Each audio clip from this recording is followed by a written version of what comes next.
Hi friends, ఇది నిన్నటి video. శ్రావణ మాసం మొదటి శుక్రవారం కదా. ఉదయాన్నే లేచి ఇంట్లో పనులన్నీ కూడా పూర్తి చేసుకొని తలస్నానం చేసేసి అమ్మవారికి ప్రసాదంగా పరమాన్నం చేద్దామని చెప్పేసి గ్యాస్ స్టవ్ అంతా నీట్గా తుడిచి పసుపు రాసి బొట్టు పెట్టుకుని, ప్రసాదం చేసే గిన్నెకి కూడా పసుపు రాసి బొట్టు పెట్టుకుని, పరమాన్నం కోసం కొన్ని బియ్యం కడిగేసి అవి ఉడికేలోపు గడపకి పసుపు రాసి బొట్లు పెడదామని చెప్పి బొట్లు పెట్టేసుకున్న తర్వాత బియ్యం ఉడికిన తర్వాత అందులోకి పాలు, బెల్లం, యాలకుల పొడి వేసుకొని స్టవ్ ఆఫ్ చేసేసుకొని దేవుడి దగ్గర అన్నీ కూడా సర్దేసుకొని ఈరోజు అమ్మవారికి ప్రసాదంగా చలివిడి, వడపప్పు, శనగలు, పరమాన్నం అయితే పెట్టుకున్నాను.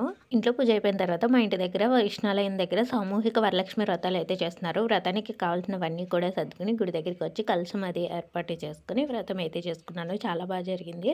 పంతులు గారు కూడా వ్రతం గురించి ప్రతిదీ వివరిస్తూ చాలా బాగా చేశారు. వ్రతం అయిపోయిన తర్వాత అమ్మవారిని దర్శనం చేసుకుని ఇంటికైతే వచ్చేసాము. ముందే అన్నం అది వండేసాను. వచ్చిన తర్వాత పప్పు అయితే తాలింపు పెట్టాను. ప్లీజ్ వీడియోని లైక్